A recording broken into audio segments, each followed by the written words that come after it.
Well, hello out there in podcast land, and welcome to another episode of Guilty Pleasures, the show where we celebrate the movies we love despite what critics, public opinion, or even our own God-given sense might tell us. I am your host, Lou Hare, for the Front Row Network, and welcome to a very special episode, really. We're going to jump in right away and tell you this was a movie we were actually going to save until next year because it's celebrating its anniversary next year. But when we did the 3 Men and a Baby poll the Cheers poll that 3 Men and a Baby won a couple months back, when we put Shelley Long up there, we put the film The Money Pit. And we had a lot of people say, how could you not have put Troop Beverly Hills up there? And I said, well, because really that probably would have won in a landslide, and we were going to do it anyway and said, we want a Troop Beverly Hills episode. Well, we're not going to wait. Here we are. We're ahead of the curve.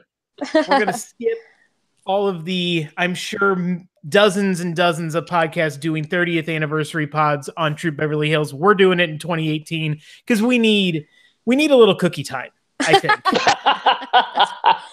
Oh, what a thrill. What a thrill. So please welcome my guests for this episode. Two of the biggest Troop Beverly Hills fans I know. And two of our favorite regulars and guilty pleasures. First, welcome back, Sam Dabina. How are you, Sam? Hi, I'm so good. I'm really excited about this. This is going to be good. And also joining us, Patrick Tierney. How's it going, Pat? Oh, I could not be more thrilled. I haven't slept in days. Wow. Because of your excitement to talk about this, right? Yes, obviously. And rounding out this group, please welcome my troop leader, my lovely wife, Donna Hare. Welcome, Donna. How are you? Good. All right. Okay, so we're going to get into it real quick. But as we said, we're a fan-friendly podcast. People ask for Troop Beverly Hills. We're giving it to you early. Another thing that we have heard a lot of is, you guys do a lot of 80s and 90s movies on Guilty Pleasures. Are you ever going to tackle some of the older Guilty Pleasures? Well, we have listened to you, and we have something special coming up for you next month. We're going to put another Twitter poll up. It's, in fact, going to be up as this podcast gets dropped. It'll be up on our Twitter feed, and we're going to the 70s, folks. Mm-hmm. We are going to do 70s disaster movies. We have four outstanding choices for next month's Guilty Pleasures, and rather than give you the plots of these, the plots are in the titles. Who cares about the plots? You want to know about the casts. Because these are some doozies. So your first option for next month, 1970s Airport. This was the movie that inspired Airplane. It spawned several sequels. And it's got a cast featuring Burt Lancaster, Dean Martin, Maureen Stapleton, and Gary Collins. All set in the lives of an airport and an airplane headed for disaster. That's option number one. Option number two, 1972's The Poseidon Adventure. Brilliant. This one stars Gene Hackman, Ernest Borgnine, Roddy McDowall, and Shelley Winters. And it has an Academy Award-winning song as well. So, Poseidon Adventure is option number two. Option number three, I just about said it. The Towering Inferno, 1974. Giant burning building starring two of the biggest stars at the time, Steve McQueen and Paul Newman. But it also features this cast is bonkers. This is an all-star cast. Robert Wagner, Robert Vaughn, Richard Chamberlain, Faye Dunaway, Fred Astaire, and O.J. Simpson. Yeah. So I'm sure we'll have some fun if that wins the poll. And then finally, 1974's Earthquake. This is another big budget, big cast. Charlton Heston, Ava Gardner, George Kennedy, Richard Roundtree, better known as Shaft, and Walter Matthau. Shaft and Walter Matthau in a movie. How can you go wrong? Victoria Principal is in this as well. This is all of these movies are wild. All of them are fun, and you can go to Twitter and vote and see which one we're going to do next month. But this is so stressful. I've never seen any of those. I was just going to say you should use my dad to talk about any of those. Does he love those? That's funny. All 4 of them I know because of him. Anywho. Anyway, but enough about next month. Let's get to this month, and that is 1989's Troop Beverly Hills. The plot: when a soon-to-be divorced socialite attempts to prove herself to her husband and daughter by taking over her local wilderness girl troop, she somehow, through her unorthodox ways, manages to turn these girls into women. Seems like a much different film than what I watched. I don't remember that happening, but and maybe not. Hey, so this young lady maybe united as a troop, they learned to work together, but became women. Okay. Okay. Okay. Sure. So this stars Shelley Long. This is her first starring role after leaving Cheers. She had done some other works, and I think that's gave her the idea she could move on. And this is her starring vehicle post Cheers. Well, what about Money Pit? Money Pit actually happened while she was in Cheers, while she was on Cheers. Oh, okay. Yeah, which is ironic because she did a couple successful movies while she was on Cheers, and then as soon as she left Cheers, the well kind of dried up.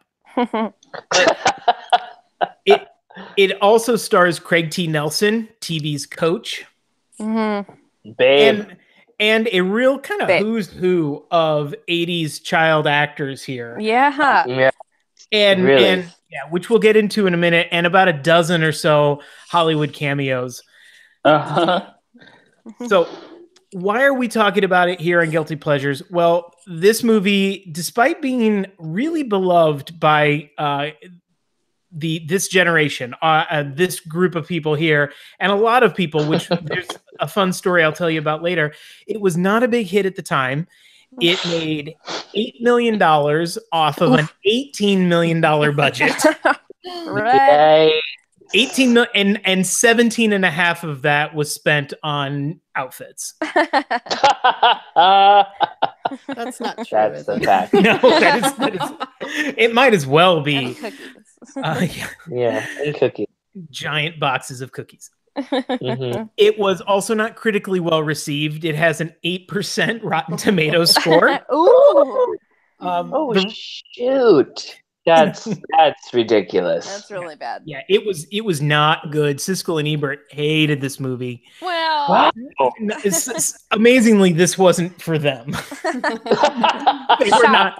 I'm shocked. They were not the target audience of this movie. But audiences have warmed to it. It has a 61% reader score on Rotten Tomatoes, but still a pretty low IMDb score of 5.7, which is so. That's dumb. Out of 10? Out of 10, yes. All right. So let's turn it over to our guests. I want to know what your first impressions of this movie. What do you remember the first time you saw this movie, or how many times did you watch this growing up? Sam, let's start with you. I was trying to think today. I don't remember the first time I saw this, but I know I've seen it my whole life. Like, we used to watch it all the time at my house, but I don't remember how it was introduced to me. I don't know. I'm drawing a blank. But we love it. We love it in my house. And I introduce it to other people as well. Excellent. All right. How about you, Pat? I mean, I don't remember like the specific moment, but I just, most of these films I feel like came about like through like, you know, cable TV, and you just like come across it as you're flipping the channels. But I was pretty young, but it helps that like I had a sister like who's 8 years older than me, so I saw a lot of things that like I probably shouldn't have been watching as like a 6 or 7-year-old. But wait, yeah, it came out when I was 4. I don't know. I saw it pretty young, and then I don't know. It has stuck with me through the years. Donna, how about you? I'm pretty sure I saw it when it first came out on VHS, so probably 1990. I would have been about 13 at the time, so probably the target audience age. Oh yeah. Oh yeah. Oh yeah, that's definitely that would have to, and that's Same kind as of my sister. Yeah. Yeah, and I think that's the interesting thing about this movie is I was trying to think back as I was doing this is there really weren't in the late 80s or in that era there were not a lot of movies that were targeted to girls or even like teenage girls really. I mean there were teen comedies but this is not that. This is it's an interesting, and so it's actually kind of interesting that this movie doesn't make more money because you would have thought the audience would have been there. But for me, I'm with you, Pat. I saw this was just seeped. Why I watched this movie as a 10-year-old boy is between. Well, no, because she was not into this kind of stuff. This was not her wheelhouse. So what was I? How did I see this movie as many times as I did? Yeah, USA. I mean, so many times. I mean, it was on Showtime a lot, but again, why was I stopping to watch it all the time? I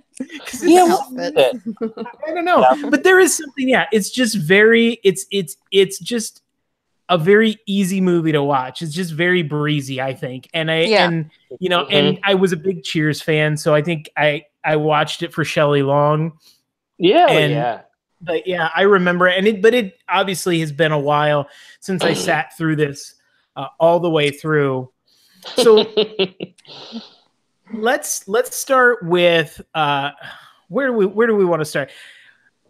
Let's start with the actors here because I think we want to talk about the kids first and foremost because there are so many child actors in here.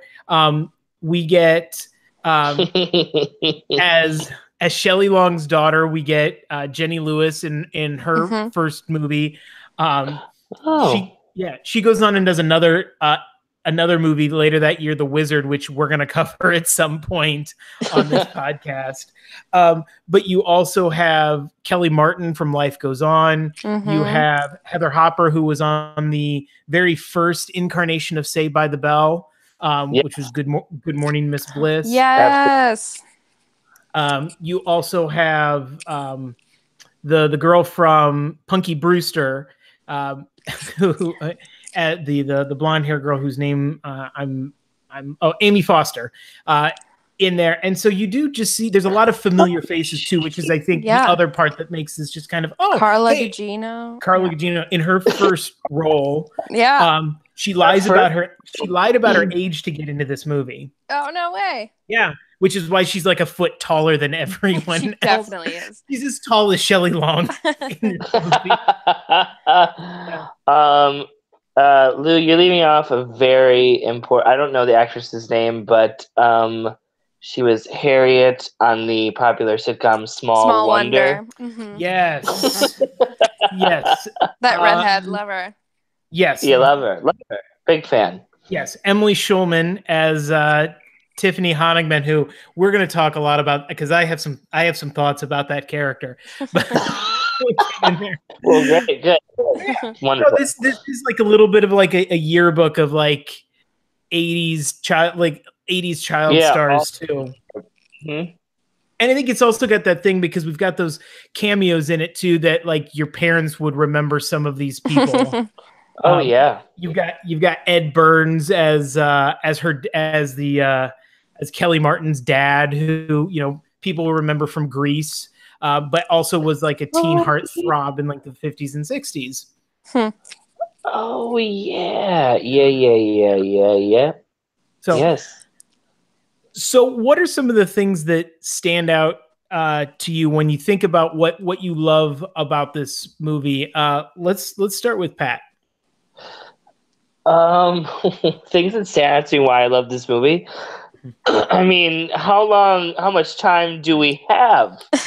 Limitless. I don't know, like you said, like it's just I don't know. It's just like it's such an easy watch. It's one of those movies that you can put on in the background, and it's like it's kind of mindless. It's not the same to lives, but I think it's always extremely delightful. And and I think something that I was struck by when I watched it a few days ago, like from start to finish, because it had been a little while. There are so many celebrity cameos. I mean, like just like maybe not necessarily like A-list. No. Like, but like Cheech is right. And that's nothing to dismiss. literally every single 80s star that would like pop up on a sitcom as a guest appearance shows up in this movie. Made the rounds. I think there was just like a standard Rolodex. Yeah, in the Robin 80s. Leach. Like, Robin Leach, Dr. Jones Brothers, Kareem Abdul-Jabbar, Frankie and Annette. All of these. Yes. All of these people, I could name at least like 3 other things that they made cameos in. Annette Funicello. Yeah. And at least I'm pretty sure all of them at one point made at least a guest appearance on Full House, which is probably the other one I know. But it's like all of them. Yeah. Like if you needed like a recognizable face, but you couldn't pay a whole lot. Yeah, you got your list. Yeah, we got Pia Zadora. Bring her in, folks. Pia Zadora, but also like you got. Do you notice Harriet from Family Matters? Her cameo. Did you notice? Did I notice Harriet Winslow? Him. I am done. How dare? Yeah, I'm sorry. Of course you noticed Harriet, but also like you got. See, and I should have looked up these actors' names, but also you have Stanford from Sex and the City, if anyone recalls, and also you have like they give like Jane Fonda like a lot of time.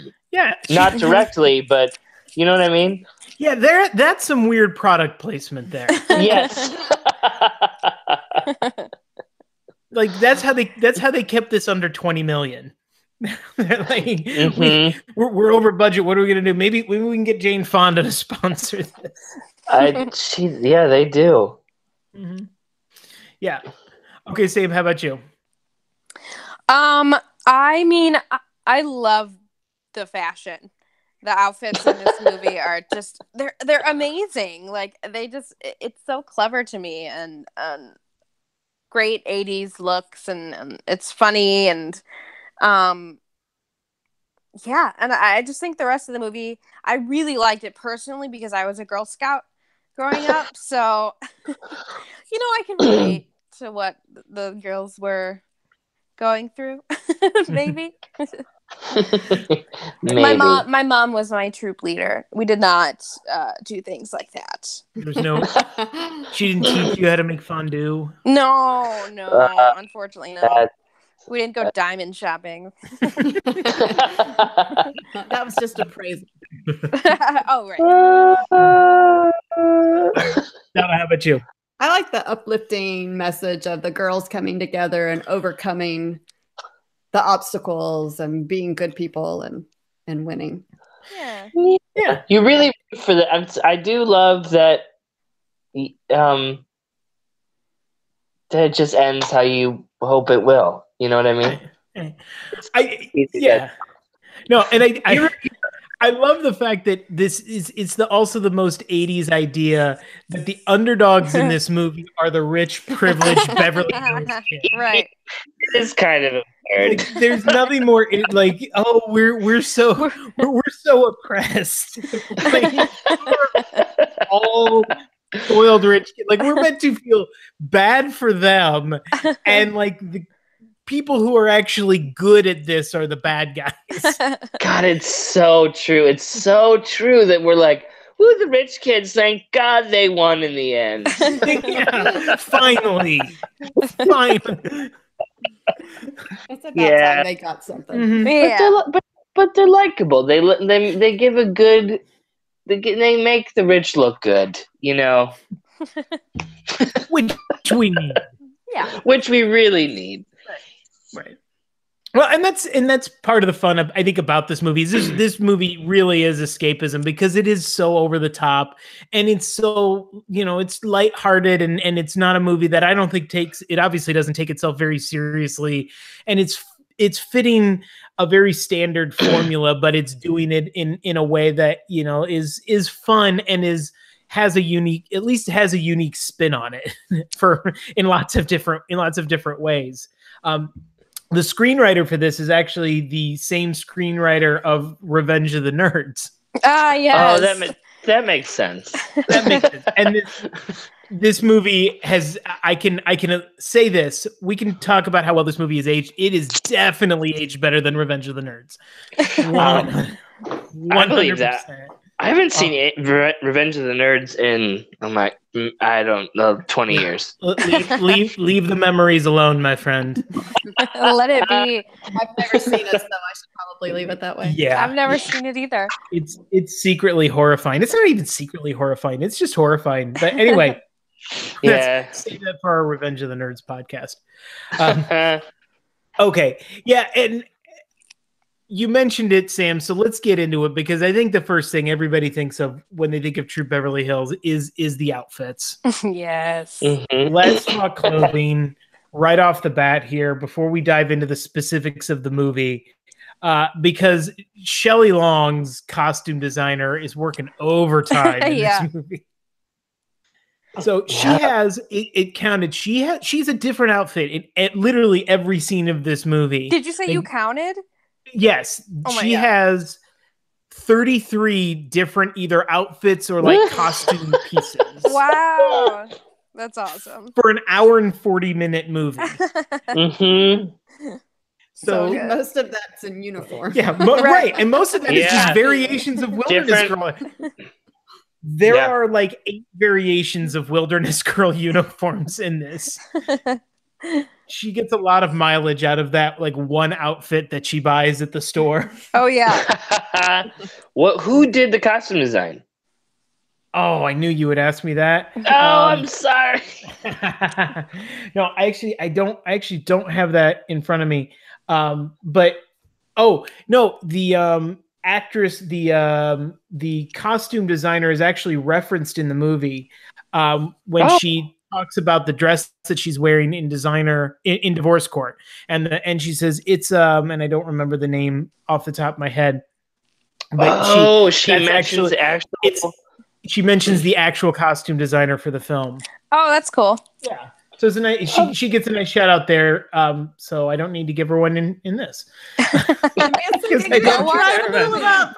Donna's looking it up, but yeah, and that's so that averages to one costume every 3 minutes in this movie. Van Runkle. Yes, Theodora Van Runkle. That is a great name. How did I forget that name? That is a wonderful name. Yeah, so when she comes into the court, she's like, "It's a Van Runkle." That's cool. Yeah, but okay, so let's we ask the hard questions here on Guilty Pleasures. So I'm going to put it to our panel. Top 3 power rankings. Phyllis Neffler outfits.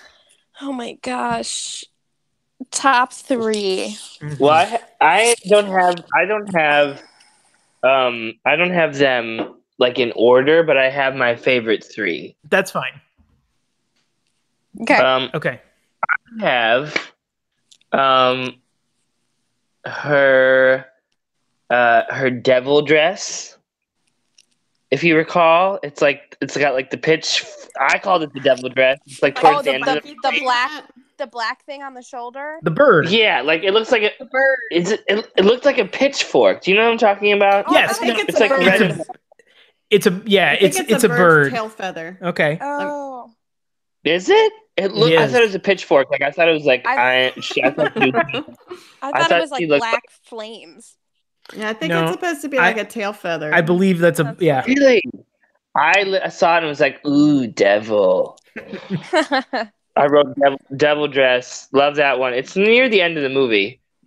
Yes. And And then I actually love, I'm hoping this counts, when they get to the Beverly Hills Hotel, her nightgown. Oh, That's one of mine. Yeah. I mean, right, with the sleeves. I mean, that one. Yeah. Oh, the feathers. Yeah. No. It's my honorable mention. Those cuffs. The cuffs on the sleeve. Giant ass mink cuffs. They're gorgeous. Yeah, love them. And then my third is her very first. Not very first. It's her first. It's like their first meeting of the Wilderness Girls, and she's like provided lunch and everything. Do you know what outfit I'm talking about? I referred to it as the taco dress. Yeah, very good. Because that's another one of my top three. Well, it's shaped like a taco. It's like two taco shells next to each other, and that's the waist. Yeah, that's those are my top three. All right, and Sam, how about you? I love the when they're doing the fashion show with Robin Leach, and she's got the big cape, and then the inner lining is that like gold lame, and the skirt is gold, and she's got that feather that's just giant all the way off her head. I love that one. I love the one when they're hosting the black tie party at her house, and it's the light pink and the light blue. Oh, and then she's got the thing around her neck. The 1980s threw up on her. Yeah. Yes. What else? They're all so good. I love that polka dot one, the white and red polka dot one with the giant red hat. Very. Yeah. All right, Donna, what about you? Okay, so 2 of mine have already been mentioned. So your taco dress is my most out there. So the first meeting, like that's of course what you wear to the very first meeting of the wilderness. My favorite that I would actually wear would be the camping nightgown. Okay, and then I like her little zebra gardening outfit. Oh yeah, yeah. Okay, Lou. Yeah. Okay, so I'm also team taco dress. Yeah. I was a fan. When we saw that together, we were both just like whoa. Yeah, that's a dress. Oh, it's a dress. Yes, that's ridiculous. And of course, I've got a soft spot for the very first remix of the Wilderness Girls when she walks into the meeting for the first time. Yeah. The cape and that's just green. Yeah, it's just classic. You can't. I agree. It's like it's the first time you see the what do you call it? Not renovations. The changes. The alterations. Alterations. Yeah.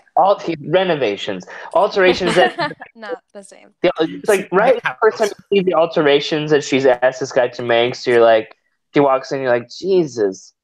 My God. Well, she looks like she walked out of the 40s. Like she should be an Anderson sister. Yeah, that's just like that's a great entrance. Just her walking in and just owning the room on that one. And then it's a brief one, but please don't say the headdress. No, I'm not gonna say I will not say the headdress, but we'll talk about the headdress. No, it's the frog kiss outfit. The yellow with the single lace glove.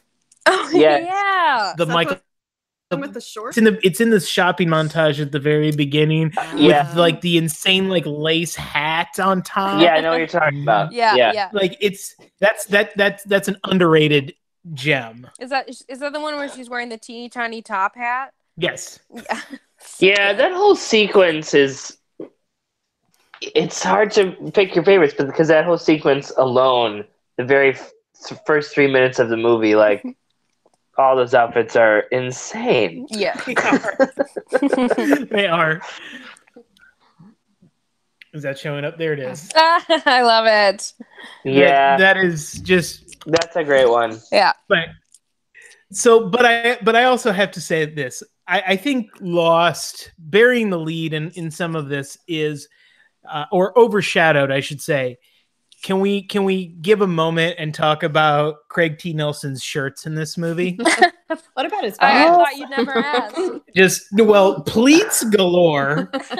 Nothing, but he wears because he's like I can't imagine that Craig T. Nelson's like, because you figure he's a pretty fit guy walking on set, and he's like, you know what? I want a shirt that just is so billowy that no one can see where my arms begin or end. God, I didn't even think about it, but you're right.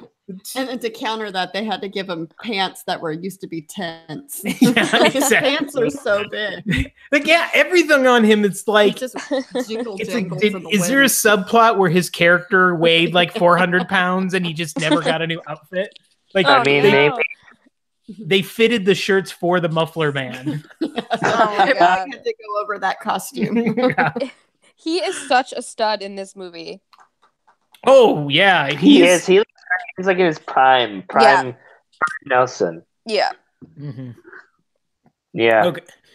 So if for some reason we have not mentioned your favorite, I do want to point out, I'll take this moment to point out, if you haven't seen it already, on our Facebook page, Front Row Network, you can go and you can make a vote right now. A very important decision. We have taken 32 of Phyllis Neffler's outfits, and we have made a bracket because that's Did you? I did. Yeah, that's amazing.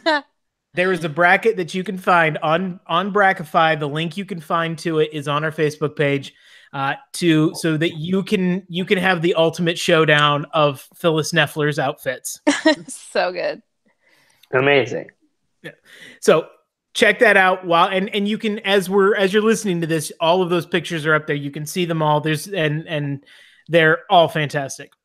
But let's talk about Shelley Long in this movie, because I think she's coming into her own as a star, and really this is a vehicle for her, almost to the point where like she, as her character moves on, she like learns all of these lessons and overcomes a lot, to the point where like the girls don't really do much in this movie. No.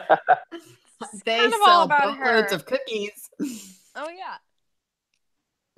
They do, but that's the other thing that's weird, because like if this were a modern movie, this would be like the kids would come up with all these ideas and you would see them like figuring it out. No. Shelley Long's just gonna like, nope, she's gonna figure all this out, and kids are just kind of feel like the kids are along for the ride a little bit. Yeah, a little bit of a subplot there. Yeah, absolutely. But I mean, she is definitely giving it her all in this, because the physical comedy was something I noticed in this movie more now than I did when I was a kid, because she's like, just, there's not like any scene where she's just not like throwing herself on or down something. Oh my God, yeah. No, I mean, say what you will about this movie, and I know it's like, it's on Guilty Pleasures for a reason, but like, I think Shelley Long is pretty good in this, and I mean, she's really good in this. I think the movie, you could make some arguments. You could say some things about the script and the movie in general, Which we will. Yeah, I know, but I don't know. I've always liked Shelley Long. Whether it's that, mainly that, Cheers, and the Brady Bunch movies, I'm a Shelley Long fan. Yeah, I don't get her film choices befuddle me. They do. I mean, I agree with you. Like, you look at her movies on paper and you're like, these are trash. But yet, like, there's some of my favorite they're guilty pleasures. The Brady Bunch movies, she is extreme guilty pleasures. She's a guilty pleasure. Outrageous Fortune. Yeah. Oh yeah. Yeah, she's just a guilty pleasures actress, I guess. Which is weird, because because one must wonder, what were her choices? Like, was she given choices, or were these like, okay, you did this one thing, so let's just give you more of that? Yeah, it could be. I think you're right. Yeah. Right, and I think that was a thing in the 80s with TV actors, because they figured, oh, people know them as this, let's give them this thing. Because if you kind of look at it, like, there's not a lot of TV stars that do movies. And we talked about 3 Men and a Baby a couple months ago, and like Ted Danson's basically playing Sam Malone. He's doing this, you know. Right, you know, and so yeah, I think you're right, because she gets these movies where she's always kind of you know, a little more snooty, yeah, is a good term. Yeah. You know, she's basically kind of doing some variations on Diane Chambers a little bit. Sure. For a while. Though in this, I think she like at least, I mean, she becomes fun. You know what I mean? Mm-hmm. I think she's She very lovable. Yeah. Yeah. She becomes very lovable, unlike Diane and Cheers. Yeah. Right. Yeah. The favorite of mine of hers, if you guilty pleasures, is anybody else here seen Hello Again? No. Is that when she dies? That's when she comes back to the dead. That's Shelley Long as a ghost. I've seen. I don't think I've seen that, but it's her and Corbin Burnson from LA Law. Yeah. Yes, it's been. Yeah, I haven't seen that in maybe 10 years, but I know exactly what you're talking about. Yeah. So. She's great in this. I think everybody does a really good job. You know, they're for what they're given. It's, you know, they're all have, and she seems to be having a lot of fun with it.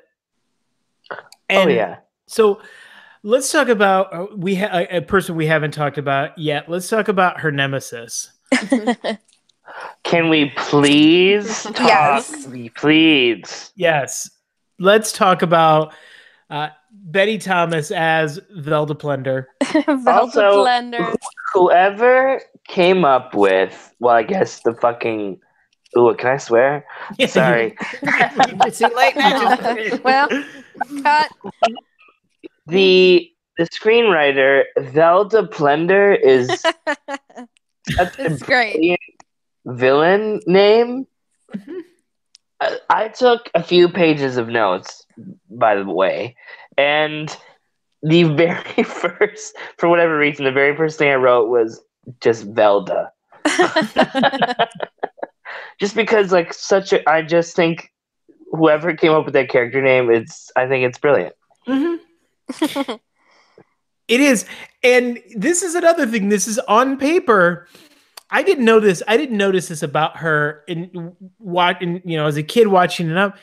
So this character, so Velda is a veteran. And not only that, she has a Purple Heart. She's wearing a Purple Heart. I noticed this. She is. Didn't notice. Nice. Yes, this is a decorated. What a choice. Vet. Didn't notice. Yeah. Oh my gosh. She's wow. I guess maybe. I mean, she's so like strict and, you know, whatever. Maybe she was a Marine or something like that. It's so weird. Yeah. She's a widow. She has a daughter who's probably, you know, like 12 or 13. Seems like a horrible person. Who's a very horrible person. And so, but it's also just on paper. It's funny that they managed to take this like decorated army vet, and she's the villain of this movie, and make you hate her, and really want the rich The socialite. conspiracy theorist out there might say Jane Fonda had something to do with that. Oh wow! Okay, that's how they got her to sign on to this. I'm pretty sure she wrote this. Yeah, it turns out that True Beverly Hills, like, it seems like their goal was just like, okay, look, we're gonna do a movie where everyone that is normally really like good and people love, we're gonna make them the villain. We're gonna flip it, and then the rich people are gonna win. Yes, and you're gonna cheer, you selfish asshole. For the very privileged rich people, yes. Yes.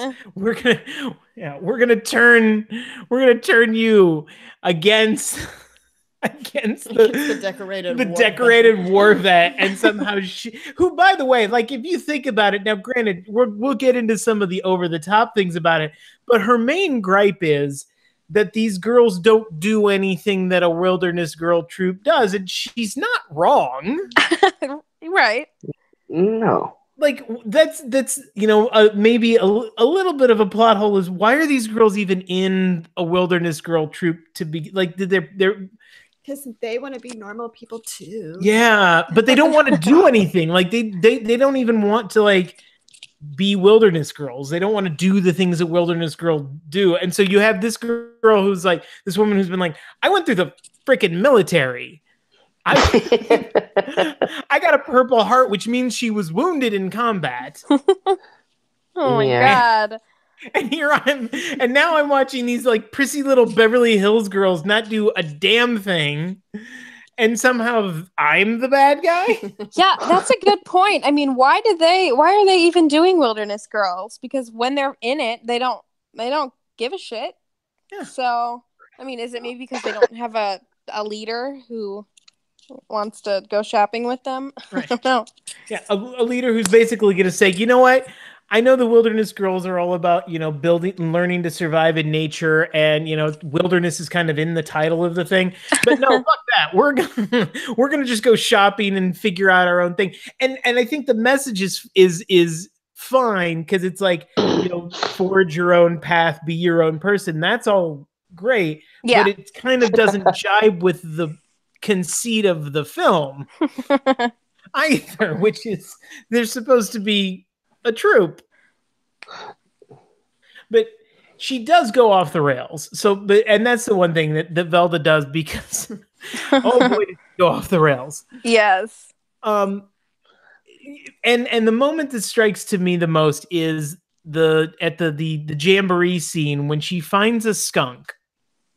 Yes.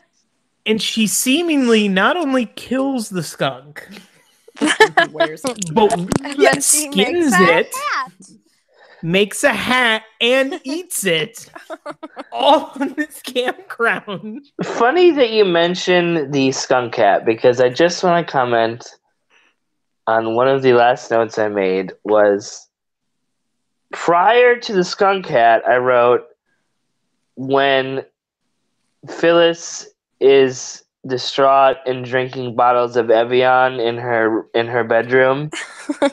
We need to come back and touch on that. So, okay. I'm sorry. I thought that was, and I might be overstating it a bit. I thought that was genius, and I just thought that was like very clever, and I had forgotten about that joke, and like a kid like not really thinking anything of that. But then as an adult, like really watching it, like literally a few days ago, thinking like, that is so funny. Like she has all these bottles of Evian and it's just, I think it's so funny. And then right after that, my notes, I wrote bottles of Evian, genius. Skunk cat, not genius. No, I kind of want like a deleted scene with the camp counselor, the other like troop leaders around her at like, where does she go to like skin that thing? Yeah. Maybe it's, I don't know. Yes. Do the girls help her? No, the girls did it for her. Totally. Oh, that's nice. Oh yeah, she's like, girls, found us dinner. I mean, how do you think they got the little red feathers on their caps? They probably all shot out a whole bunch of cardinals. And... That's true. I mean, the movie is not. It's not. I mean, it has clever moments, but just for some reason, the skunk cat made me. The skunk cat this. That's what took it too far. That was something about this past viewing. The skunk cat, I was just like. No, this is stupid. Too much. I don't know why. It's really stupid. Hard. The skunk cat was the one thing that made me think they're trying too hard. Everything else, though. Everything else. Everything else was subtle and nuanced. Yes. Really reasonable and believable, but the skunk cat is where I draw the line. It deepens her character. It shows the vengeance she can have. She's willing to go. Yeah, she's willing to gut a snake. Nemesis. Yeah. Which is then why when she's it might be why she's a widow. Yeah, I mean, good point. Oh God, I want a Velda Plender spinoff so bad now. Backstory. Yeah, prequel. Uh-huh. Like her origin story is so dark. So dark. Yeah, no, I'm a big fan.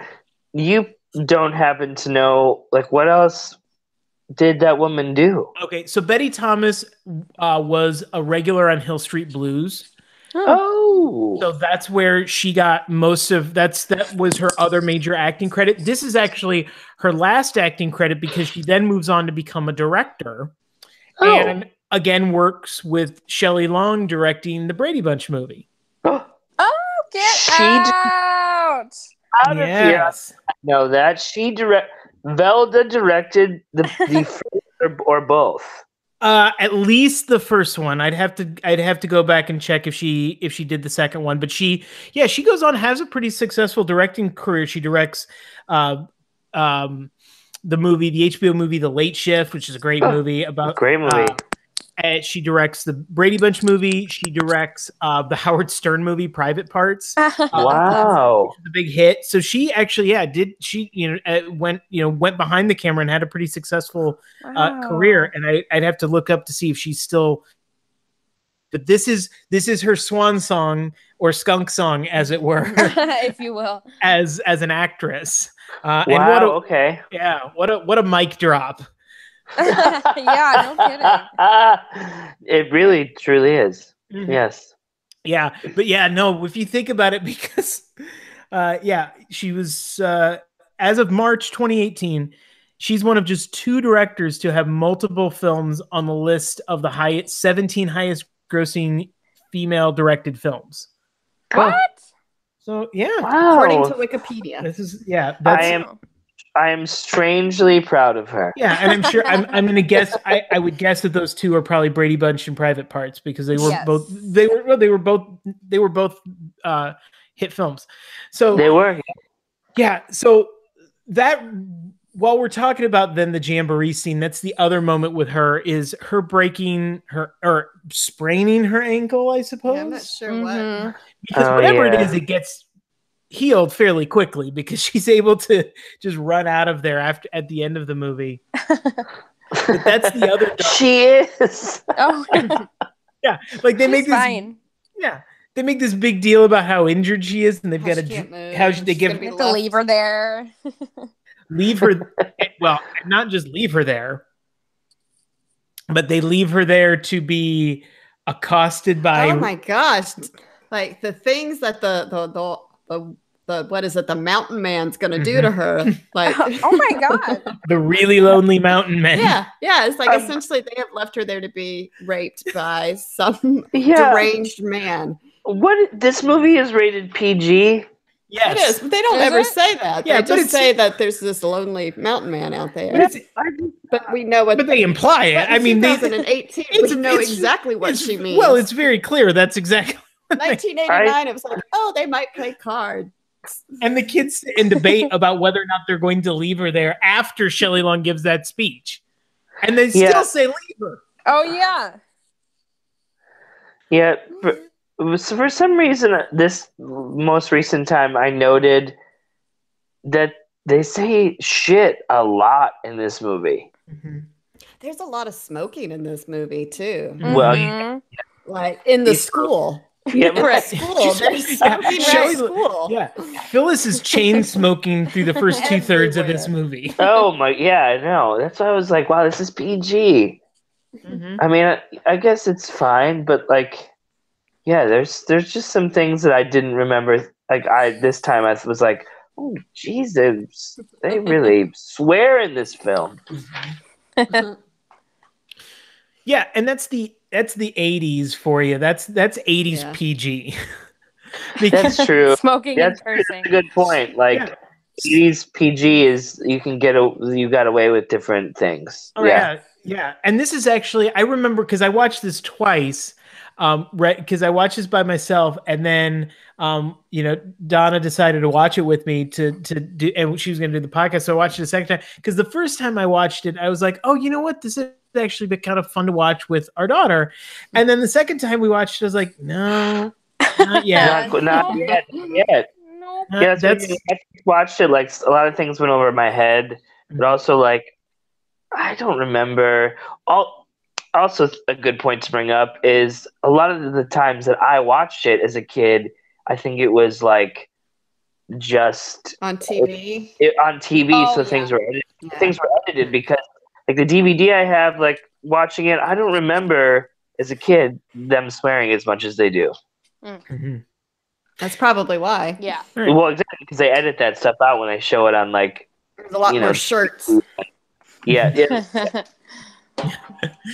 Yeah, well, and even when there's not cursing, there's still references to stuff that's like very odd. Like in the very first sequence, girls are arrived to the first meeting, and we meet the character of and I'm going to forget her name again, Claire, whose mom is the writer of erotic fiction. Yeah. Oh yeah, who is that? That's Amy Foster from TV's Punky Brewster. Yeah. Yes. Helps her mom write her erotic novel by yeah, that when she talks with the loins. His manhood rising to a frenzy. Yes. Oh my god. Yeah, that was a moment that I was like, yeah, where I thought this is not PG, but yeah. No, because if this came out today, I think it would be PG-13 for sure. Yeah, I don't even know if you get. They would probably make you cut this. They probably wouldn't even give it PG-13. They'd probably say, no, just you need to take a lot of this out. Yeah. Oh, interesting. Yeah. Okay. Oh, because rated R. This movie is PG-13. You're right. Like no one would see it. Yeah. Mm-hmm. Yeah, because you'd be like, you're going to market this. This would be like if this gets a remake, they'd probably do it like Adventures in Babysitting style, where Disney just made a made for Disney Channel remake style. Yes. Where it's just very sanitized and family friendly, and nothing. Nothing. So there's not a reveal at the end of this that there's a new troop, Beverly Hills. There is not. No, this is not our Overboard podcast again. But no, there's. Although I will say there was a movie. Melissa McCarthy did a movie about a year ago that I think was as close to a reboot as we're gonna get, where she's like a Martha Stewart type. Yeah. Yeah, and her community service is having to like oversee like a Girl Scout troop or something. Okay. It's I haven't seen it, but I can tell you it's basically the same thing. Yeah, it's not bad. It's definitely it's not the same, but like there's things that are similar about it, and it's definitely it must be PG-13, that one, because that one there's a lot of heavier themes, more mature themes. So in that movie, do the kids hand out like penthouses to elderly men? That is something I noted too. I was like, that's another thing that made me think like this can't be PG. Yeah, I feel like the penthouse. Yeah. Yeah, that's another insane part. Yeah, when they're at the old. Where are they getting these magazines to start with? Oh, those rich people. Mm-hmm. Yeah. Silly. Yeah. Well, and that's just this. That's the fun part of the fun of watching these movies is looking and just kind of identifying how dated they were, and some of it is just this movie is dated, but dated in kind of that fun way because it's not really. You could see, by like you couldn't do that today, and call it a family movie, but it's just like there's some really odd choices, and or just things you recognize, like the fact that this troupe is we have cultural sensitivity 80s style. by having like, it's a very diverse group of wilderness girls, which on the one hand is good. Yeah. Did you really call that incredibly diverse? Well, for the 80s in for a group of kids in Beverly Hills in the 80s, I would think that, you got, but yet they can't help themselves. Every one of them has like the most identifiable stereotypical trait that you can. Yeah. Oh my God. Yeah. Like we meet them all in this in that opening sequence, and we're basically like learn everything about the character by the cultural stereotype that's imposed on them. Yeah. Well, and then the Native American fashion in the Wilderness Girls also. Yeah. Yeah. Oh boy. Also great. The movie starts with the only African American couple getting pulled over. Oh no. Oh yeah. You're right. Yep. And it was like, so are you pointing this out as is this social commentary? Yeah, or is this just like, oh yeah, that's gonna happen? Yeah. What was that meant to be? Yeah. So you get that in the movie. Yeah. Why is that? Yeah, you're right. Why is that there?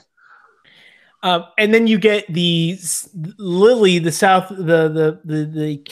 daughter of the South American dictator that lives in LA. Right. All dictators live in America. Right. Just walking around. So much easier to rule from another country. Yeah.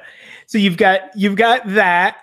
Then of course you have then you have, when we talked about her earlier, but you have you have Tiffany, who they don't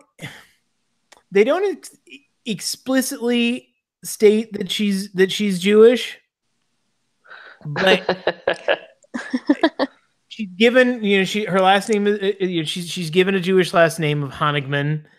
The dad's a plastic surgeon, and literally every line out of her mouth is about money. Yeah. Yeah. She's like, the first scene we see her haggling with her dad, and the one line she gets in the Cookie Time song is about what a great deal these cookies are. She's got a knack for it. I mean, do you think that they knew what they were doing? Oh, surely they had to. I don't think that's an accident. Yeah. Right. Yeah, right.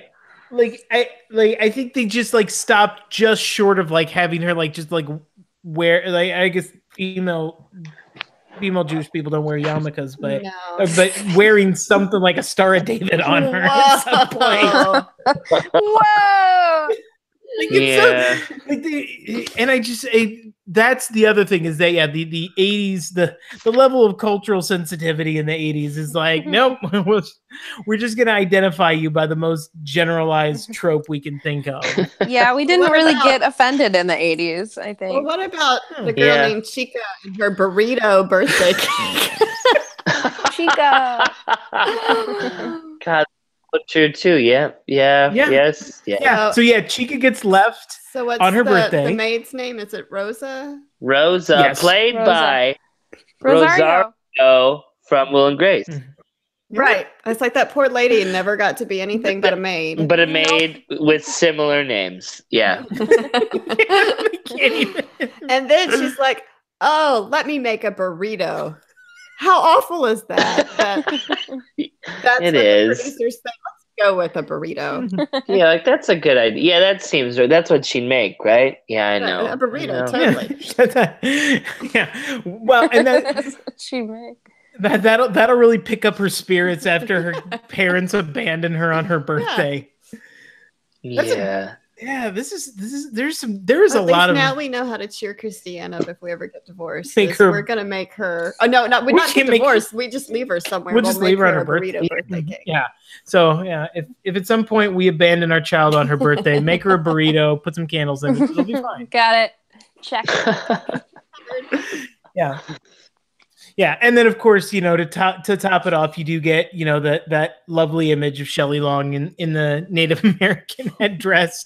Yeah, as she's like she can't even take it off when she's having the heart-to-heart conversation. I wrote, as I watched this movie, I wrote, "Take off the feathers." Like she has to run out. Why did she even have it on? What was the point of that? I don't even remember. They were sitting in a circle and she had it on. Yeah. And then I just love that she leaves the house and she has that heartfelt scene with Chica. Right? With Chica? No, not Chica. The actor. This is with Kelly Martin's character Emily, because she doesn't have because she can't pay for it. Yeah. Yeah, well, hold on. She can't. Yeah, let's also talk about that. She can't come up with $7.50. Right. Meanwhile, every single meeting they have has like balloons catered in a fantastic place. Like, what are the dues for? Because clearly it's not for the meetings. Like, why are they buying the patches? I know. I love this. Is $7.50 is so random, and I know that she's like poor and her I get it. How could you live in Beverly Hills? But I'm like, honey, it's like, I get that, like, you're going through tough times, but it's $7.50. That was something to me that I was like, $7.50? That's it? Well, it's like, and she runs out of that place like $1 million. Yeah. Take some of that Muffler Man money and just spread it around. Come on. $7.50. Like, don't buy 12 latex balloons. Yeah, the fact one less cape, please. How dare you? Is even charging them $7.50. I want to be like, come on, dear. I'd be like, I'm not paying that. Yeah. You're rich. Yeah. Like, you can pay the $7.50 for all of us. Remember when we stayed in the Beverly Hills Hotel? Yeah. And had room service and paid for the waiter to come play poker with us? Yeah, that. Yeah, with those erotic hot dogs, by the way. I'll raise you a wiener. Yeah, I bet you will. Yeah. Again, something you don't catch as a child watching that. No, I had no clue. I mean, I'm into it, but I had no clue at the time. I guess I had to put something in there for the parents, but you would think that would just make the parents feel awkward. Yeah. Yeah, I was awkward most recently. I was like, I'm uncomfortable. I was disturbed by the hot dogs as well. Yeah, not good. I guess they brought it from the campsite. I was going to say, where did the hot dogs come from? Did the bellhop bring the hot dogs? Yeah, if you want to play with my wieners, it's the traditional camp out foods: hot dogs and marshmallows and fondue. Fondue. Well, it will be my next camp out. Oh. Yeah. So, which also brings to mind the CPR scene. I have a quote from there. Continue. Should we hear the quote? No, first? Please. The floor is yours, my friend. No, I was just gonna say that was another thing that I was like, this movie is rated what? Because I wrote Shelley Winters. Funny. Not the same. Not Shelley Duvall. Shelley Long. Jesus Christ. Wow. All great Shelleys though. I wrote what she said. She says, "Last time I did this, I got more than a patch for it." What does that mean? What did you get? What did she get? A baby? I was going to say maybe herpes. Right. A baby. I like the last time she laid on the ground, and maybe that is. But I was like, what did she get? I like how I go the family friendly and Donna just goes dark. Like, get the herpes. She's gonna have a wart that appears on her lip every other month. Oh. Yeah. And this is my patch, kids. And with the oh so subtle song "French Kissing in the USA." Yes. Absurd. I'm like, we're not even trying. Well, you have to make sure the tongue is not obstructing the airway. Yeah, you gotta use that to clear some stuff out. That's right. Yeah. Open that airway. Use your tongue. Yeah. Okay. So, all right. So let's also we've bounced around a lot. Are there any particular scenes that you want to touch on that stood out to you, or any moments? Let's start with Sam. Well, yeah. I mean, cookie time. Yeah, you got it. Is, I mean, what we all wait for when we watch this movie, right? We want to see the girls sing like Tina Turner. Yes. And you're going to get that song stuck in your head for a couple of days. Mm-hmm. Yeah. Oh yeah. You're No. right. Yeah, it's great. It's, I like that they're like, well, we don't want to just buy the cookies for the girls, but we do want to invest several thousands of dollars in a full performance. Yeah. A fun thing that I noticed for the very first time during that sequence is what's her face? Annie Herman playing the keyboard. And it made me laugh so hard. And I don't know why I didn't pay attention before, but like, what? She's very talented. She is jamming in the background.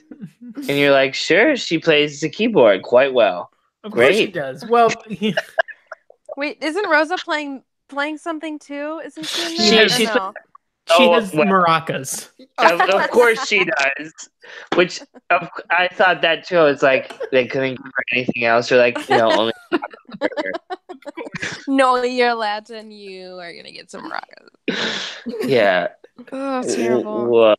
Yes. Imagine what the actress was thinking when they're like, "Here, maracas." Mm-hmm. She's like, damn it. She's like, damn it, this happens every time. It's a paycheck. It's the 80s. I'm just glad they're not making me wear a sombrero. It's true. I'm surprised that did not come out in this movie. Mm-hmm. Oh yeah, good point. Yeah. Mm-hmm. Yeah. I do question though. They sell over 4,000 boxes. Mm-hmm. How does Velda not know that they sold the cookies since she is the cookie controller? This is true. You would think that at some point Velda would know, and it wouldn't be the surprise comeuppance. Mm-hmm. Oh, very good. Interesting. Yeah, it does, because having continuity. Right. Having we know it's the 80s. It's a lot of cocaine. I love Exactly. that all of our excuses are just, oh, it was the 80s. Like it was this sort of like it ridiculous. Well, it was, I guess. Cocaine's a hell of a drug. Yeah. Yeah. Well, and their success to that leads to my favorite sequence of the movie, which is the party scene to celebrate the cookies. Yes. More elaborate than the cookies sold for. Is easily costs And more she money. writes her a check for like this measly amount of money that the party clearly cost more than. Clearly. Mm-hmm. Well, of course, I mean, you've got to have a good spread, or Cheech is not showing up to that thing. Yeah. Why is he there? because it is a party in Beverly Hills, and everyone knows all celebrities go to all parties in Beverly Hills, Especially Cheech. I mean, right. yeah, Cheech. Come on. When he says, "Are you related to Pee-wee?" That's brilliant. It's so good. Oh. Are you related to Pee-wee? Like, great writing. When she falls in the pool, that's so funny. Her physical comedy is really good. When she stands up and walks out of it. I love that. So good. Oh, yeah.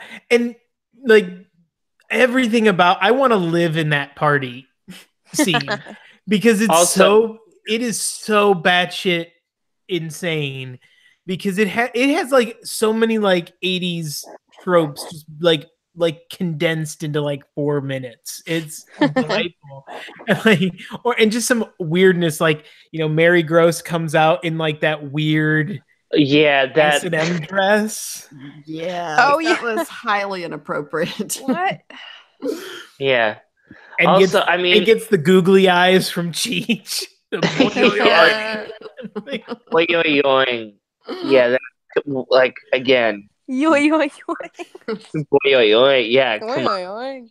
I mean, I'm into it, but it's but also it's something that's worth mentioning. Again, maybe this movie should have been nominated for Best Costume Design at the Oscars, because I mean, I know I'm again overstating, but Velvet's dress at the party also brilliant.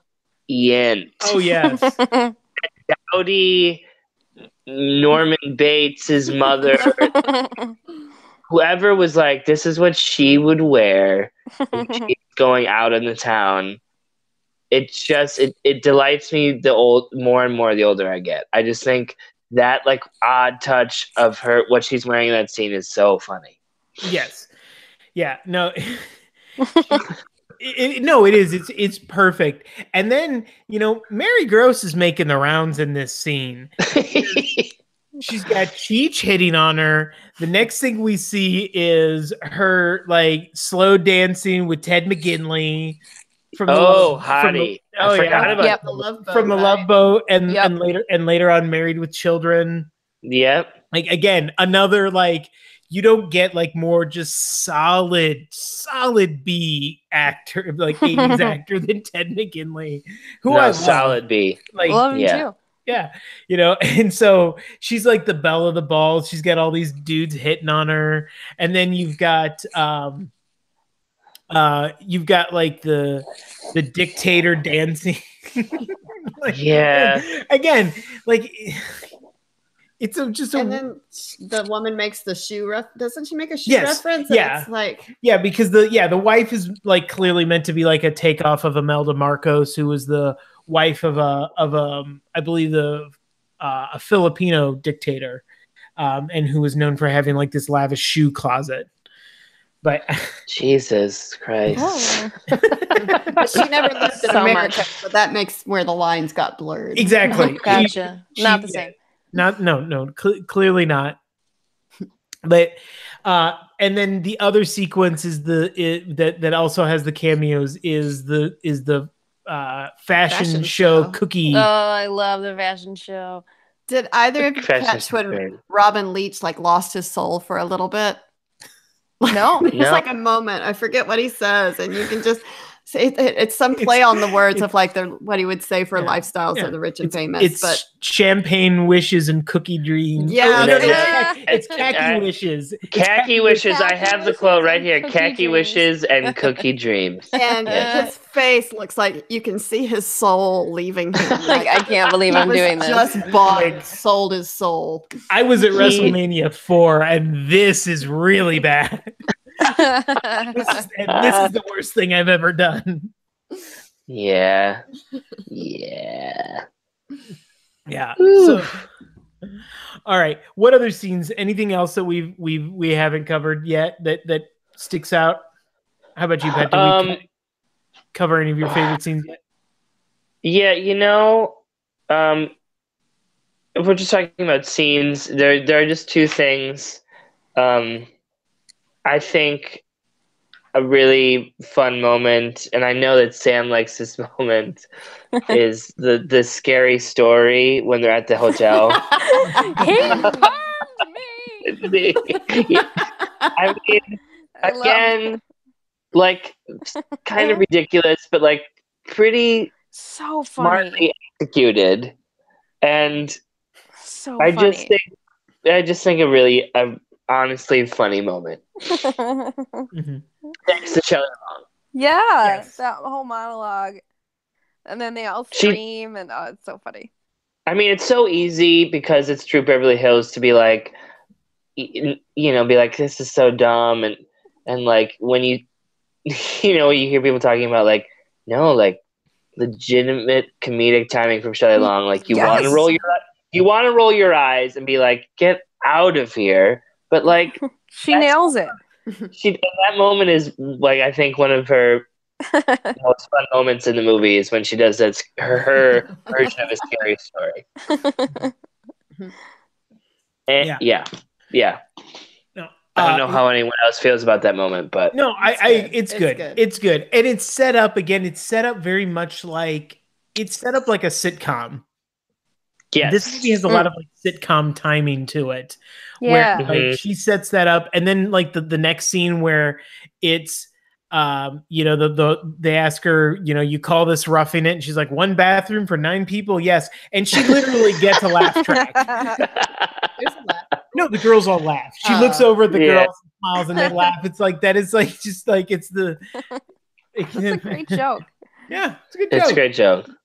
Oh yeah, but she has a couple moments like that. I feel like where she like throws in like a zinger, like, and you expect to hear a laugh track. But the other thing I was gonna say, and Lou, I bet you could comment on this, is the very beginning of the movie, the animated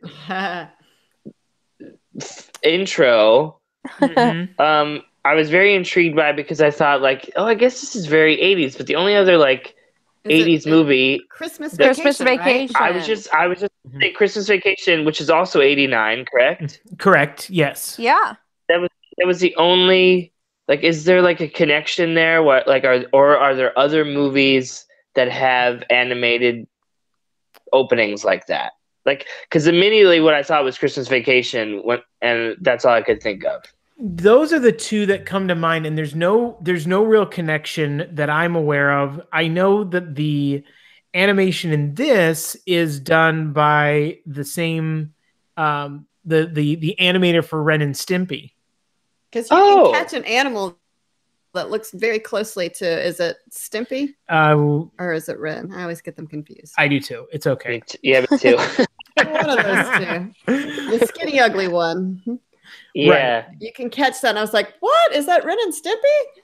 Oh, maybe. I didn't even think about that. And you had said it's the same guy that animated that cartoon series, did the beginning. Right. That's so wow. cool. Well, that makes sense. Yeah. Yeah. But I think that's the ones where they're just like, I mean, you could think of like the Pink Panther, I guess, would be another one, but that's kind of it's not the same. It's not the same. It's not. Yeah. But I was just curious as to why those two movies start that way, and I think both opening songs and the animation to both of those are like kind of random and long, but like also entertaining in a weird way. Right. Yeah, you wouldn't see that. That's another thing. That's something I had said to Lou when we were watching. It's like, I'm so glad we don't do this anymore. We don't, right? I thought that too. I was like, man, this is still going. Yeah. Yeah. Hey, we paid for the Beach Boys. We're getting the whole damn song. I mean, again, it's like a catchy tune, and I dig it. But like at the same time, I was like, cut that shit in half. Yes. Yeah, like, we don't really do this anymore, and I can see why. Yeah. No, they have all. That's one of the other. There's so many. Just you've got the animated sequence. You've got. And then just like the laws of 80s comedies, like if there's if there's a pool, someone's going in it. If there's a boat, someone's falling off of it. It's it's Chekhov's boat. That's introduce a boat, someone must get thrown off of it. I mean, I'm glad. Wait, really quick, the boat. I'm glad you mentioned it because I know you can clearly tell I like this movie a little. I like this movie a little too much. No, it's just because, again, Shelley Long, funny, some not terrible screenwriting. And I don't know. Maybe she added this in. Maybe these were ad libs. I doubt it. But when that woman goes overboard and she's like, "Throw me a life saver," whatever. Life. She says butterscotch or wintergreen. I just think I laughed out loud. I basically wrote down any moments I laughed out loud because I was like, wow, okay, this is legit. And then something I didn't catch as a kid is in that sequence when Shelley Long also says, "Oh, she's fine. Silicone is buoyant." Yes. That I do. I was like, "Oh man, I didn't know what that meant. I don't even remember that line until 3 days ago." Mm-hmm. No, I was the same way. I remember that line, and I didn't know what that was because I didn't, as a 10-year-old, I didn't know what breast implants were. Yes, exactly. Me neither. But Yeah. I have a joke for the kids and a joke for the parents. All right. Yes. Right. Exactly. All It's at like, once. yeah, and it's a clever, it's a clever line, but yeah, and the silicone. it would take me a couple more years to learn what breast implants were, but that's a that's another different podcast podcast. for another time. Yeah. Okay. Yeah. Any other thoughts or notes? Any other ground that we need to cover here? Sam, did you get anything?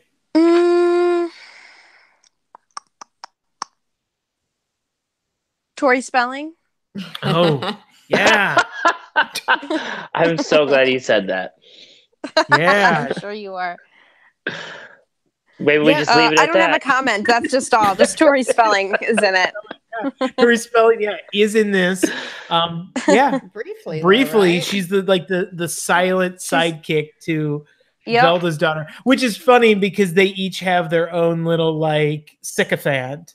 Like she's like the little, yes.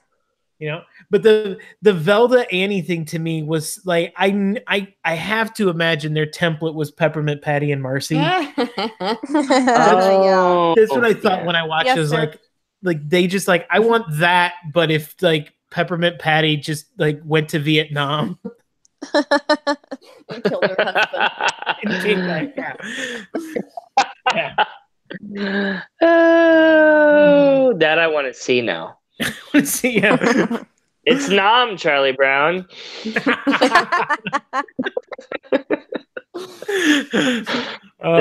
that's wrong on so many levels, but right.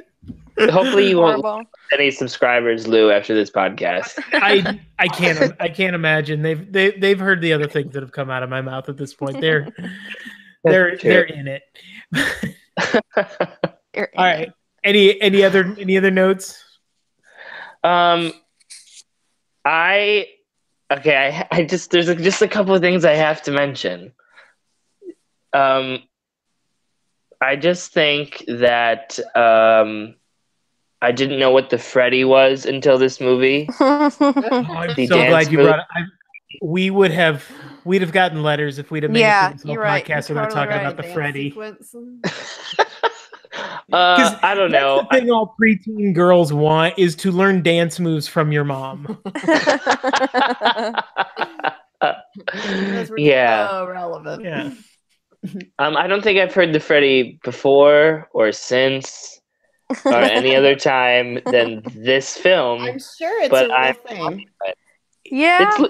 It's real, isn't it? It's real. It's by a band called Freddie and the Dreamers. They were in the I believe it's late 50s, early 60s, which is like right in line with all of those other dances, which again, perfect to teach to teenagers 20-year-old dances, which is, it's why I teach my daughter the Macarena. As you should. That's how they earn their badges. They have to endure their mom doing a bunch of dances from the 60s.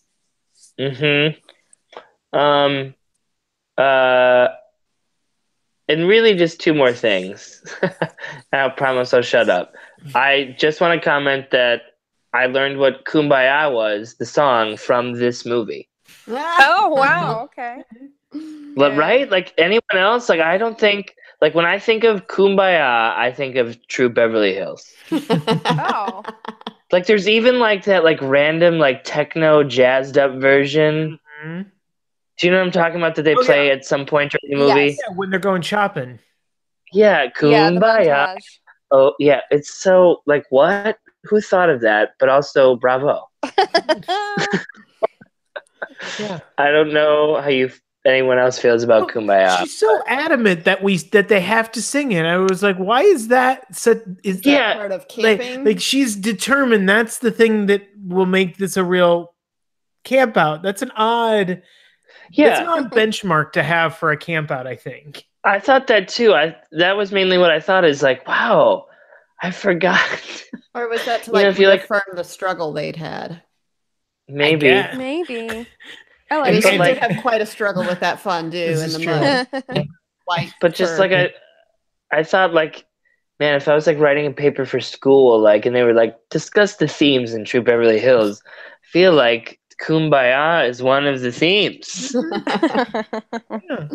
Well, it's a very Kumbaya spirit. They're all bonding with each other in nature. Sure. Oh yeah. Well, that's all. Really, and just the final thing is because we have talked about actors. Someone that I like as a fan of Three's Company is Audra Lindley. As oh god, I don't even know. She runs the show. She's like Velda's boss, essentially. Oh yes. Okay. And she is Audra Lindley. That's who plays the role. Was that Mr. Roper's wife? She's Mrs. Roper. Mrs. Roper. Mm-hmm. Yeah. Always been a fan, and I just love that this old broad remains victorious in the end. That's all. Yeah.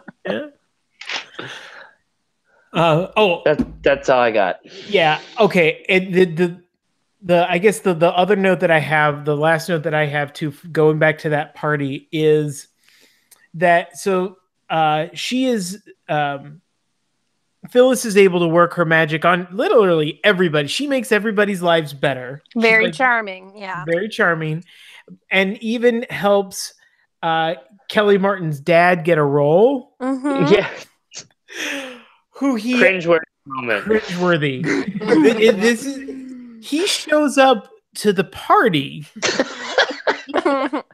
in full makeup and costume as the mob father. Yeah, no. 2 questions. Yeah. First, how dare you? Right. Second, in this world, does the Godfather not exist? And this is like genuinely a big break. Or is he getting cast in some sort of like Naked Gun type parody? Right. I think it's a world where this doesn't exist. Yeah. No, I was leaning the other way. I was thinking it was like some spoof. Yeah. Or somebody trying to recreate The Godfather, but not get sued for it. It's totally different, everyone. Yeah. Okay. That's off your chest. Okay. That's off my chest. I thank you for indulging me on that. That would have weighed on me for a long time. Okay. Are we ever going to bring up the backpack? I think that should be brought up, right? Like the backpack that opens up to a full-out closet. Yeah. I love it. So glad you mentioned that. Yeah. Like the MacGyver-esque backpack. Who designed this backpack? They never tell who. It was clearly Shelley Long's character. Yeah, probably. So she's like an engineer on top of it? Of course. Craig T. Nelson says when she was younger, she was going to tackle the world. Well, you first start with the backpack. Mm-hmm. Yeah. I mean, the backpack, what I found funny was that like everyone was laughing at them. That backpack was amazing. I know. What the hell? It's a great backpack. Yeah. Like, they're like serious thought to come up with. Right. Backpack is unbelievable. Those bitches be laughing. Help in the wilderness. No. But no. It could be converted to something that could, maybe. I don't know. I thought, why are they laughing? That backpack is amazing. Yeah. And ultimately it can be tied together to make a tourniquet, not a tourniquet, but a raft or what just a stretcher. Stretcher, there we go. Yeah. Oh, that's right. They make it a stretcher. That's right. Yeah, they make it a stretcher to get Velda back to the finish line. Yeah. Yeah. Well-built, sturdy backpacks. All right. Yeah, So exactly. I just have two fun little notes, trivia about this movie. One is, Shelley Long is the star, but the only other person that I could find that was in the running for this was that Bette Midler was considered for this role at some point. That explains why she has red hair in the movie. I've been trying to figure out, why did they give her red hair? That's why. Wow, Midler interesting. turned it down. And they were committed to her having red hair. Yes. Bette Midler, I could see it, I think. Yeah. I think she'd be funny. Yeah. Especially at that time. Like, when was Outrageous Fortune? Wait, no. Outrageous Fortune was like 2 years prior to this. I think that's 87. When was Beaches? Beaches was the year before. So this is like, this would have been like post Beaches, post Wind Beneath My Wings, Bette Midler. She's not touching this.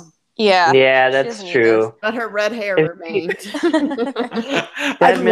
I love that. They're like, we can't get Bette Midler. So but we are going to make Shelley Long. They're going to make her cosplay as Bette Midler.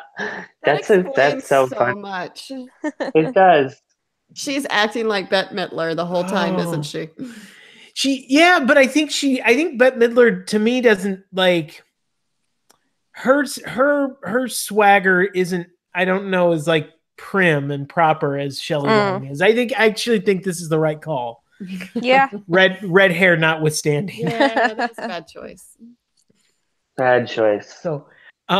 So the other part about this is this movie it was not a hit when it came out, but it's gained a massive cult following since then. There are screenings of this. There was a big screening for its 25th anniversary a few years ago that had a lot of celebrities that showed up to it. Awesome. Another big fan of this is Kim Kardashian. Oh my God, I was just gonna say that. Yeah. Yeah. Really? Wait, yes. Sam, what do you finished? Well, when I was Googling the movie today, and I saw that one of her baby showers was Troop Beverly Hills themed. What? Yes. That's shocking. They had like teepees set up in the living room, of course they did. Girl Scout cookies, obviously, and it was so funny. Random. Wow. And I think she connected with the rich Beverly Hills. Yeah, right. She's like, oh, I can understand this. I do. Have been treated unfairly due to my wealth. Childhood. I think that's exactly what it is. She's like, I couldn't get on a troop either. So is the reason then that she named her child Northwest was because she secretly wanted to be a wilderness girl and go camping? Is that nailed it? Thank you. I think you nailed it. Yep, that's done. Done. And podcast over. Yeah. So so this movie does have, it may not have started that way, but it has become a beloved film. Especially for people of a certain age sect that watch this movie as they grew up with this movie and grew up loving it, and we do too. So let's take this to our guilt meter on a scale of 1 to 5 shame spirals. 1 being you would host the next screening of this movie if you needed to for its 30th anniversary. You tell people to go out and check this movie out right away. 5 being you either just straight up hate this movie, or if you like this movie, you won't tell people you like this movie and will only watch it alone in your basement. Where does True Beverly Hills fall? Let's start with Pat. Oh, this is tough. The more podcasts I've done now with you, I think about this question more and more ahead of time. So I feel like this is the guiltiest movie that I've been a part of. Though Brady Bunch, Very Brady Christmas is close. I don't remember what I gave Brady Bunch, a Very Brady Christmas, but I want to give True Beverly Hills a 4. Wow, that low? That's yeah. I would. I mean, because you're saying like what? Like I am like 5 is embarrassed, like this and 1 is proud. Like not necessarily that I think it's bad, but just like 5, like embarrassed to admit that I enjoy it. Okay. Wow. Yeah, but like I think I'm gonna say I'm in between. Just because watching it again, I'm like, it's not a good movie. I mean, either it's Very Brady Christmas, but I don't know. Like that was also a TV movie. But anyway, Right. I would maybe say like 3.5. Okay. Like, but I also want to comment really quick on you talked about following. Like the night that I watched it, which was Tuesday, it was also playing at like in a bar in Chicago, like at a gay bar. It also has like a very strong like cult, like gay following, which I think is very interesting. And I think it has a lot to do, quite frankly, with like the fabulous outfits, to be stereotypical. But anywho, I don't know where I was going with that, but I guess I'm saying like maybe I shouldn't be so embarrassed because I think a lot of people probably watch it, but I'm gonna stick with 3.5. Okay. All right. How about you, Sam? I think I would give it a 2. I don't think I would be able to show it to anyone. I think you have to be it, and I feel like I have to know if you would like this kind of humor or not, because like you said, the movie's garbage. I mean, it's not. We've just praised it. I know. It's not like Shakespeare, or it's not thrilling really in any way. But the jokes are funny, and I love the throwback to the Girl Scout days, so that's why I like it. All right. So probably a 2. All right. Donna, what do you think? I'd say probably a 2.5, 2.25, because I can see in a couple of years showing this to Christiane. Yeah, I think she would dig it. Yeah, and I would agree, and that's where I was actually gonna go. I think I would go a 2, and I would even go like a 1.5 for that reason, because I'm not gonna, if you didn't grow up in the 80s or watch Shelley Long or any of that stuff, I don't think for that, I couldn't recommend it. I don't know, but I think for like teenage girls, this is a fun movie. I think it's got a good message for girls. I think it's got it's strong female characters. It's funny, and I don't think it's we joked about the 80s level of cultural sensitivity, but I don't think it's like woefully offensive. It's just it's just funny, and it's kind of how its stereotypes are innocent, I guess is what I would say, instead of like really exploitive, as opposed to some of like other movies. And the burrito. Okay, your favorite part. The burrito aside. So, but yeah, I think I'll do a 2. I'll be right there with Sam and say, I think if you haven't checked this movie out in a while, you should and relive it, because I do think there's a lot of fun moments to relive. And I think this would be, if you've got like a teenage girl in your life, this is probably something I think that she would enjoy. I don't think it's for younger girls, as it might have been in the advertised 80s. That way. But yeah, I think it would be a fun time, and I'd sit and watch this with Christiane. So, all right, that's gonna do it for this episode. Pat, Sam, do you get anything that you would like to plug, or any places you'd like people to follow you? Oh, no. I thought there was going to be something after that. I didn't tell. It's like, oh, Sam, tell us what. Where can we follow you? I literally have nothing going on. So even if you were to follow me, you would see nothing. Don't waste your time.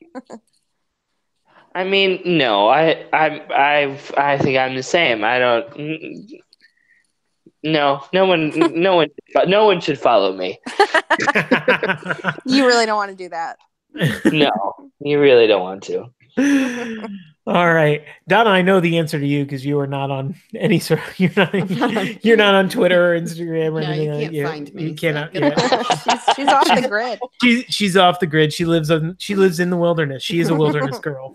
She is a wilderness girl. Okay.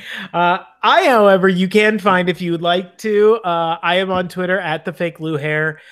You can also follow us at Front Row Reviews. We've got a lot of exciting stuff going on at the network. We are working on expanding all sorts of content, and may even have expanded by the time you hear this podcast in terms of our website, our YouTube page, our different podcast feeds. So definitely, please check us out. I mentioned this in the August episode, but we do have our own feed on Guilty Pleasures. So please find us, subscribe, rate, and review to the Guilty Pleasures feed, as well as the main feed for Front Row, so that you can go back and hear all the episodes that all of these lovely people have been on before, and other ones that they haven't. And as always, if you rate and review us, if you give us a 5-star rating and write in the reviews for the Guilty Pleasure feed of a movie you want us to cover, we'll cover it. You tell us. We want this to be an interactive podcast. You tell us what you want to hear, and we will do it. I've seen so many shitty movies in my life. I probably, if you name one, I've probably seen it. So please check us out, and you can also find us on Facebook.